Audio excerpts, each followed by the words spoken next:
Hello cuties, आज हम बात करने वाले हैं लव एंड कॉन्ट्रैक्ट के एपिसोड 6 की। एपिसोड की स्टार्टिंग होती है, सैंगविन हाइकिंग कर रही होती है और उसके पीछे पीछे जीहो भी आता था जो बड़ी थकी हुई हालत में लग रहा था। सैंगविन याद करती है कि वो कैसे उसके घर पे आया था, कॉन्ट्रैक्ट एक्सटेंड करने की बात कर रहा था और फिर उसके पीछे वो यहाँ पे हाइकिंग के लिए भी आ गया। सैंगविन कहती है तुम्हारे कपड़े काफ़ी कंफर्टेबल नहीं लग रहे हैं हाइकिंग के लिए। तो जिहो कहता है तो हम ब्रेक कब लेने वाले हैं। सैंगविन फिर आगे आगे चलने लगती है और जिहो भी हार नहीं मानता, उसके पीछे पीछे ही जा रहा होता है। वो कहता है कि मुझे अपना कॉन्ट्रैक्ट एक्सटेंड करना है। सैंगविन कहती है कि अब हम अपना कॉन्ट्रैक्ट एक्सटेंड नहीं कर सकते हैं क्योंकि अब हमारा कॉन्ट्रैक्ट ख़त्म हो चुका है। जिहो कहता है बट लास्ट वाले दिन तुम नहीं आई थी ना, इसलिए हमारा कॉन्ट्रैक्ट अभी भी वैलिड है। सैंगविन कहती है तुमने ही कहा था ना कि लास्ट वाले दिन आना ज़रूरी नहीं है, इसलिए मैं नहीं आई। फिर भी जिहो कहता है कि चलो ठीक है, एक्सटेंड नहीं कर रहे हैं तो फिर से न्यू कॉन्ट्रैक्ट साइन कर लेते हैं। पर सैंगविन मना कर देती कि नहीं, मुझे कोई साइन नहीं करना है। जिहो कहता है हम कर सकते हैं ना, मैं तो तुम्हारा बेस्ट क्लाइंट था, प्लीज़ मुझे तुम्हारी ज़रूरत है, प्लीज़ मेरी हेल्प कर दो। तो एक्चुअल में जिहो के बॉस ने एक पार्टी रख दी है और उसने जिहो से ज़बरदस्ती कहा है कि तुम्हें तुम्हारी वाइफ के साथ वहाँ पे प्रेजेंट होना है और वहाँ पे काफ़ी सारे लोग आने वाले हैं, इसलिए जिहो बहुत ही ज़्यादा टेंशन में था। सैंगविन कहती है तो तुम्हारी गलती की वजह से ही हुआ है, इसमें मेरा कुछ हाथ नहीं है। पर जिहो उसको समझाता है कि तुम्हें पता था कि ऐसा हो सकता है और अब तुम इसको इग्नोर कर रही हो तो ये एक पनिशेबल ऑफेंस है। और फिर इसको कॉन्ट्रैक्ट दिखाता है कि देखो इस लाइन में क्या लिखा हुआ है, इसके हिसाब से तुम एक फॉलो अप कर सकती हो, मैं इस क्राइटेरिया में फिट हो रहा हूँ, इसलिए तुम्हें प्लीज़ उस पार्टी में आना होगा। इतने में ही बेचारा जिहो फिर नीचे गिर जाता है। सैंगविन उसे बचाने के लिए आ रही थी। जिहो उससे कहता है प्लीज़, उन लोगों ने पार्टी के लिए एक ग्रुप चैट भी बना दिया, तो मेरी हेल्प करनी होगी। सैंगविन कहती है ठीक है, मैं मंडे को आ जाऊंगी, फिर मुझे हेजन से मिलना होगा तो हेजन से मिलने से पहले मैं तुम्हारे पास आ जाऊंगी। जिहो कहता है बट मंडे, वेडनेसडे और फ्राइडे तो मेरे लिए था ना। सैंगविन कहती है था, अब नहीं है, और फिर वहाँ से चली जाती है और जिहो बेचारा लंगड़ाते लंगड़ाते उतर रहा होता है। सैंगविन घर पे जिहो के बारे में ही सोचे जा रही थी और उसको बार बार उसी के ख्याल आए जा रहे थे और वहाँ पे मिस यू गुएंगनेम को काफ़ी उसकी सेल्फ स्टीम गिरा रही थी कि इससे तो ढंग से चॉपस्टिक्स भी पकड़ने नहीं आते हैं। तो सैंगविन गुएंगनेम से कहती है कि मिस यू थोड़ी ऐसे ही है, वो इस मामले में एकदम प्रो हैं, दूसरों की सेल्फ स्टीम गिराने में। अच्छा है कि तुम जिम जाओ, वहाँ पे अपना ताइक्वांडो प्रैक्टिस करो, मास्टर रहो, जिससे तुम्हारे कुछ सेल्फ स्टीम बढ़ेगी। और तभी उसके पास कॉल आ जाता है कि उसे जिम में बुलाया जा रहा है। गुएंगनेम बहुत दिनों से जिम इसलिए नहीं जा रहा था क्योंकि एक लड़की ने उस पर इल्ज़ाम लगा दिए थे कि वो उसके साथ कुछ उसको मिसलीड कर रहा था, उसके डेट करना चाहता था, बट ऐसा कुछ था नहीं, इसलिए वो जिम नहीं चाहता। तो उसके डायरेक्टर कहते हैं कि तुम हमें बता देते कि वो लड़की झूठ बोल रही थी, उसने तुम पे गलत इल्ज़ाम लगाए थे, हम तुम्हारा भरोसा करते। और वो कह देते हैं कि तुम आप फिर से काम पे आ जाओ। गुएंगनेम कहता है कि उसने सारे इल्ज़ाम झूठे नहीं लगाए थे, उसने एक बात कही थी वो सच थी कि मैं आदमियों को डेट करता हूँ, मैं गे हूँ। जिसे सुन के उसके डायरेक्टर चुप हो जाते हैं। तो गुएंगनेम उनको देख के कहता है कि अब मुझे शायद यहाँ से चले ही जाना चाहिए, मैं अपना लॉकर खाली कर दूंगा। दूसरी साइड दिखाते हैं सैंगविन जिहो के अपार्टमेंट में जाती है, फिर वहीं पे वो गेट के बाहर खड़ी थी, मैं जाऊँ नहीं जाऊँ, फिर वो चली जाती है। जिहो उसको समझाने की कोशिश कर रहा था कि मुझे तुम्हारी काफ़ी ज़रूरत है और ये पार्टी है वगैरह वगैरह, उसे बिल्कुल काफ़ी अच्छे से समझा देता है। तो एक तरीके से सैंगविन उसकी बात से तैयार हो जाती है कि ठीक है। और फिर वो ये भी कह देता है कि मुझे तुम्हारी कोचिंग की ज़रूरत है, मैं अपनी लाइफ ऐसे ही नहीं जी सकता हूँ, मुझे प्रॉब्लम होती है दूसरों से बात करने, प्लीज़ तो मेरी हेल्प करनी होगी। तो हम अपना कॉन्ट्रैक्ट एक्सटेंड करते हैं और फिर से वही पुराना वाला सिस्टम, 3 दिन मेरे, मंडे, वेडनेसडे और फ्राइडे। पर सैंगविन कहती है कि हेजन के साथ भी मेरे 3 दिन ही है और उसने अभी कोई डेज फिक्स नहीं कर रखे हैं, इसलिए मैं कुछ कह नहीं सकती हूँ। तो इस डिस्कशन के लिए सैंगविन हेजन को फ़ोन करती है कि तुम नीचे आ जाओ और हम डिस्कस करते हैं कि कौन से डेज तुम्हारे होने वाले हैं और कौन से जिहो के। हेजन नीचे नहीं आना चाह रहा था और जिहो ऊपर नहीं जाना चाह रहा था। बहुत देर तक उनमें यही होता रहता है कि मुझे नहीं जाना है, वो नीचे आने को तैयार नहीं था। फिर सैंगविन कहती है ठीक है और वो सीढ़ियों पे ले आती है। ऊपर वाली सीढ़ी पे हेजन होता है और नीचे जिहो की यहाँ पे मिडिल ग्राउंड है, यहाँ पे हम बात कर सकते हैं। फिर दोनों लड़ने लगते हैं कि कौन से डेज किसको लेने हैं। दोनों इसी पे फिक्स थे कि मंडे, वेडनेसडे और फ्राइडे ही चाहिए। जिहो कहता है कि मैं तो 5 सालों से हम हस्बैंड वाइफ थे, मुझे प्रेफरेंस मिलनी चाहिए ना, मैं वेटरन हूँ यहाँ पे। हेजन कहता है तुम वेटरन नहीं हो, तुम्हारा कॉन्ट्रैक्ट खत्म हो चुका है, अब पहले मेरा कॉन्ट्रैक्ट शुरू हो गया था और तुम्हारा बाद में, तो वेटरन मैं हूँ, मेरी सुननी चाहिए। फिर लास्ट में वो इस बात पे डिसाइड कर लेते हैं कि जिहो को मिल जाएंगे मंडे, वेडनेसडे और फ्राइडे और बचे हुए दिन ले लेगा हेजन, ट्यूसडे, थर्सडे और सैटरडे, और साथ में संडे, सेंगविन का फ्री रहा करेगा और उसने कह दिया था कि सिर्फ 3 महीने तक कॉन्ट्रैक्ट रहेगा क्योंकि इसके बाद मैं रिटायरमेंट ले लूँगी। सिर्फ 3 महीने तक ये कॉन्ट्रैक्ट चलने वाला है। हेजिन ये भी कह देता है कि मगर उन 3 दिन जब सेंगविन मेरे अपार्टमेंट में रहेगी तो मेरी कैट का ख्याल तुम्हें रखना होगा जीहो। और जीहो भी कैट रखने के लिए इसलिए मान जाता है, वरना तो फिर सेंगविन को हर बार इंजेक्शन लेने पड़ेंगे और फिर उसे उस कैट से मिलना पड़ेगा। तो वो सोचता है कि इससे अच्छा है कि वो इंजेक्शन ले, मैं ही उस कैट को अपने पास रख लेता हूँ। और यही बात सोच सोच के सेंगविन बड़ी खुश होती जा रही थी। फिर नेक्स्ट डे दिखाते हैं जीहो हेजिन के घर से उसकी कैट को लेने आता है। तो हेजिन कहता है कि हाँ ले लो, और जैसे ही जीहो एक आवाज़ लगाता है कैट के लिए, उसकी कैट एकदम आके उसके पैरों में बैठ जाती है। बेचारा हेजिन इतना शॉक्ड हो जाता है कि मुझे तो कहाँ कहाँ ढूंढना पड़ता है तब भी नहीं आती, और इसके पास एकदम से आ गई और फिर उसको वहाँ से ले जाता है। और इतने वहाँ पे सेंगविन भी आ गई थी। हेजिन सेंगविन से पूछ रहा होता है कि तुमने दूसरा कॉन्ट्रैक्ट क्यों साइन किया। सेंगविन कहती है कि मुझे लगा था कि वो मुझे पसंद करते हैं, और वैसे तो ये बात है कि मुझे लगता था जितने लोगों ने मुझसे कॉन्ट्रैक्ट साइन किया था वो सभी मुझे पसंद करते थे। हेजिन कहता है हाँ मुझे भी इसी टाइप से लगता है, और वैसे भी तुम इतनी ज़्यादा परफेक्ट हो इसीलिए तो इतने सालों से मैंने तुम्हें याद रखा हुआ था। फिर दिखाते हैं तब उस पार्टी में सेंगविन के पेरेंट्स उसकी काफ़ी तारीफ़ कर रहे होते हैं कि बहुत अच्छी वाइफ बनेगी, अपने हस्बैंड को बहुत ज़्यादा असिस्टेंट देगी, और इस टाइप से उसकी तारीफ़ें चल रही थी। वहीं पे सेंगविन अपनी ज्वेलरी निकालती है और फिर हेजिन के बड़े भाई के ऊपर सारा खाना वाना पोत देती है अच्छे से।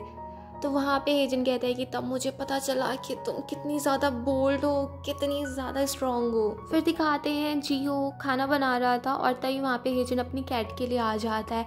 जब उस बॉक्स में देखता है उसमें तो कैट थी नहीं, और वो देखता है कि जीहो के हाथ पे थोड़ा ब्लड सा भी हो रहा है, रेड रेड सा हो रहा है, तो उसे डर लग जाता है इसने मेरी कैट के साथ किया होगा। वो जेमी को आवाज़ लगाने लगता है, इतने में ही जीहो एमी करके आवाज़ लगाता है और उसकी कैट एकदम से आ जाती है। हेजिन कहता है कि तुम मेरी कैट का ऐसे नेम चेंज नहीं कर सकते हो। जीहो कहता है कि मैं चेंज करने के लिए कहाँ कह रहा हूँ, मैंने तुम्हें ये थोड़ी ना कहा कि तुम भी अपनी कैट को अब एमी कहने लगो, ये तुम्हारी मर्जी है, इसको पसंद आ रहा है तो मैंने इसका नाम रख दिया। दूसरी साइड दिखाते हैं मिस यू एक कंपनी में जाती हैं ईना ग्रुप में, और वहाँ पे उसके मैनेजर से कह देती हैं कि मुझे चेयरमैन से मिलना है, कुछ जेमी के बारे में बात करनी हो और जल्द से जल्द मेरी मीटिंग अरेंज कराओ। फिर दिखाते हैं जब हेजिन मिस्टर चोई से मिलने जाता है तो उनकी बात सुन लेता है। मिस्टर चोई उसके मैनेजर से कह रहे थे कि हेजिन बिल्कुल अपने फादर की तरह है, उसे कोई प्यार व्यार नहीं होगा, ये सिर्फ एक बिजनेस मीटिंग है, उसने सब बिजनेसली प्लान किया होगा।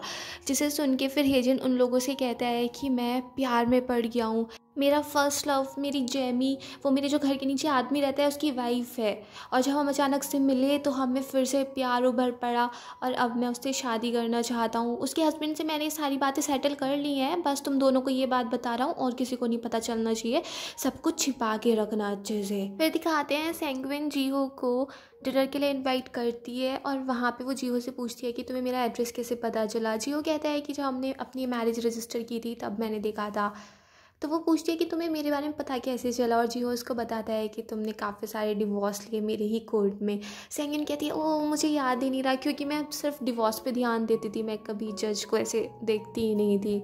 फिर दिखाते हैं सेंगविन जीहो को काफ़ी सारी शॉपिंग पे लेके जाती है, क्योंकि एक सिंगल पर्सन और एक कपल का घर काफ़ी डिफरेंट होता है। तो वो कहती है अगर हाउस वार्मिंग पार्टी तुम्हारे घर पे है तो हमें घर को काफ़ी डिफरेंट करना होगा, तो इसलिए वो काफ़ी सारी सामान खरीद रहे होते हैं और फिर बहुत सारी पिक्स भी क्लिक करते हैं। फिर सेंगविन कह देती है कि मैं ही तुम्हें घर छोड़ दूंगी, तो वो कार से घर पे जा ही रहे होते हैं। इस चक्कर में क्या होता है कि जीहो को लगता है कि सेंगविन के पास एक मच्छर बैठा है, उसको मारने की कोशिश करता है और दोनों काफ़ी क्लोज आ जाते हैं। फिर वो बात करने लगते हैं कि हाउस वार्मिंग पार्टी में लोग हमसे क्वेश्चन करेंगे तो हम क्या क्या आंसर दे सकते हैं। तो वो दोनों अपनी स्टोरी स्ट्रेट कर लेते हैं, सेट कर लेते हैं कि हम कैसे मिले, कब प्यार हुआ और दोनों के पेरेंट्स कहाँ हैं। सेंगविन खुश होकर ये कह देती है कि हम लोग को ये बताएंगे कि हम दोनों एक दूसरे का पहला प्यार थे। और फिर जीहो उतरते टाइम कहता है कि तुमने मुझे कोई नई चीज़ बताई तो मैं भी तुम्हें नई चीज़ बताना चाहता हूँ कि मेरा एक पहला प्यार था और मैंने उस पहले प्यार से शादी भी की थी। और फिर वहाँ से चला जाता है, जिसे सुन के बेचारी सेंगविन के सपने चूर चूर हो जाते हैं। फिर दिखाते हैं नेक्स्ट डे फिर से सेंगविन ग्वेंगनेम को लेके पहुंच जाती है एक पहाड़ पे, और बेचारी दुखी सी थी। ग्वेंगनेम कहता है वो फर्स्ट लव के बारे में बात करने लगता है, जिसे सुन के सैंगविन की वही दुखती रग पे हाथ लग जाता है और वो उसे काफ़ी सुना देती है। फिर वो दोनों थोड़े से लड़ने लगते हैं, ऐसी हंसी मजाक करने लगते हैं। दूसरी साइड दिखाते हैं हेजिन की शूटिंग चल रही थी और वो फिर शूटिंग के बाद सैंगविन को फ़ोन करता है कि अब मैंने अभी मीडिया में अनाउंस किया है कि मेरी वाइफ है, तो ऐसे मैं अकेले टाइम स्पेंड नहीं कर सकता हूँ, मुझे किसी को ना फ़ोन करना पड़ेगा। इसलिए वो उससे बात कर रहा था, उसको बताता है कि उसने मेरी कैट का नेम जेमी से बदल के एमी रख दिया है। वो कितना बड़ा साइको है। फिर सैंगविन उसका फ़ोन कट कर देती है। फिर दिखाते हैं सैंगविन वो सारी बॉक्स, एक बड़ा सा बॉक्स पैक करके हाउस वार्मिंग पार्टी के लिए तैयार हो रही थी। ग्वेंगनैम उससे कहता है कि अच्छे से अपनी चार्म्स दिखाना अपने क्रश को। फिर दिखाते हैं ग्वेंगनैम सोने चला जाता है। जब वो सुबह को उठ के आता है तो वहाँ पे सोफ़ा पे सैंगविन पड़ी हुई थी। वो उससे कहता है कि तुम्हें वहाँ से निकाल दिया क्या, तुम अभी आई हो? और फिर सैंगविन उसे सुनाना शुरू करती है कि क्या हुआ। सैंगविन कहती है वैसे नॉर्मली जैसा मैं करती हूँ वैसे ही सब हुआ। मैंने जियो से कह दिया था कि तुम बस टाइम से घर पे आ जाना और सब कुछ मैं सेट कर दूँगी। फिर उसने सारे घर पे बेड लगाए, फ़ोटोज़ चिपका दिए, सब कुछ बिल्कुल घर सेट कर दिया जैसे कोई कपल रहता हो। और फिर शेफ्स को भी बुला लिया खाना बनाने के लिए। और फिर टाइम से जियो के हेड, उसकी वाइफ और उसके सारे कलीग्स वगैरह सब पहुँच जाते हैं। जियो अपने घर को देख के समझ नहीं पा रहा था कि मेरा ही घर है क्या। सैंगविन उससे कहती है कि अपने घर में तो मेहमान की तरह बिहेव करोगे क्या, नॉर्मल रहो।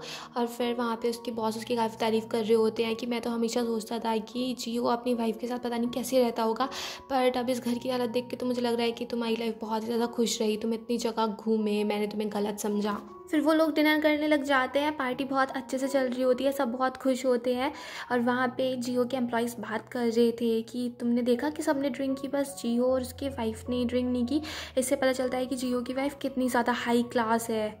इसलिए फिर उन लोगों को दिखाने के लिए सैंगविन भी बहुत ज़्यादा ड्रिंक कर लेती है और फिर वहाँ पे सब बिल्कुल टल्ली हो चुके थे। तभी बॉस की वाइफ ही अनाउंस कर देती है कि जो भी कपल अपना हिडन टैलेंट दिखाएगा उसको हम ये कैश प्राइज देंगे। फिर वहाँ पे डांस होता है और एक लेडी बेली डांसिंग करने लगती है जिसको देख के सैंगविन भी डांस करने आ जाती है और फिर वो दोनों बहुत देर तक डांस करते हैं। उसके बाद एक आता है, वो कहता है कि मैं पिग रेसलिंग करूँगा और उसके लिए सारे के सारे आदमी वहाँ पिग रेसलिंग करने लग जाते हैं जिसमें जियो जीत जाता है। और फिर वो लोग विनर अनाउंस करते हैं जिसमें जियो की एम्प्लॉय यूकी को विनर बना दिया जाता है, जिससे जियो बिल्कुल खुश नहीं होता। वो कह देता है कि वो विनर नहीं बन सकती है, यहाँ पे मेरी वाइफ ने इतना अच्छा डांस किया और मैंने भी वो फाइट जीती, तो प्राइज़ हमें मिलना चाहिए। और फिर उसका बॉस कहने लगता है कि तुमने चीटिंग की थी, पर जियो कहता है मैंने कोई चीटिंग नहीं की थी, ये बिल्कुल फेयर कंपटीशन हुआ है। और उनमें ऐसी बहस चलने लगती है।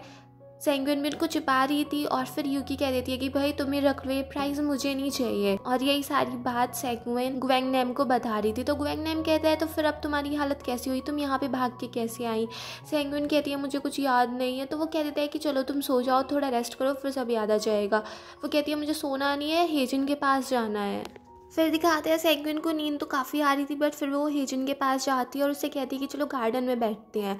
और दूसरी साइड दिखाते हैं जिहो भी जॉगिंग कर रहा होता है मॉर्निंग में और उसको वही रात वाली बातें याद आ रही थी और वो सोच रहा था कि सैंगविन सुबह कैसे उठ के चली गई। गार्डन में सैंगविन बैठी हुई तो थी, बट उसको काफ़ी नींद आ रही थी और वो सो ही रही थी। और उसको देख के हेजिन एकदम से खुश हो जाता है कि वो उसके कंधे पे सिर रख के सो रही थी। और यही सीन देख लेता है पीछे से जिहो। और तभी सैंगविन को थोड़ा थोड़ा याद आ रहा था कि रात क्या हुआ था। वो लोग एक गेम खेलने लगे थे जिसमें उसके पास आया था टास्क किस करने का, और वहाँ पे जिहो कह रहा था कि तुम ऐसी किसी को फोर्सफुली किस नहीं करा सकते हो। इसी बारे में काफ़ी बोले जा रहा था। तो सैंगविन को लगता है कि इसका मुंह बंद कराना पड़ेगा और फिर वो उसके पास जाती है और उसको किस कर देती है और उससे कह देती है कि तुम ही मेरे पहले प्यार हो। और फिर एकदम से ये सुन के सैंगविन की आँख खुलती है कि ये मैंने क्या किया था, और वो काफ़ी शॉक्ड हो जाती है और पीछे से उनको जियो देख ही रहा था। और यहीं पे ये एपिसोड फिनिश हो जाता है। अगर आपको ये पसंद आया हो तो प्लीज़ मेरे चैनल को सब्सक्राइब करें, लाइक करें, शेयर करें, कमेंट्स करें and bye bye till next video.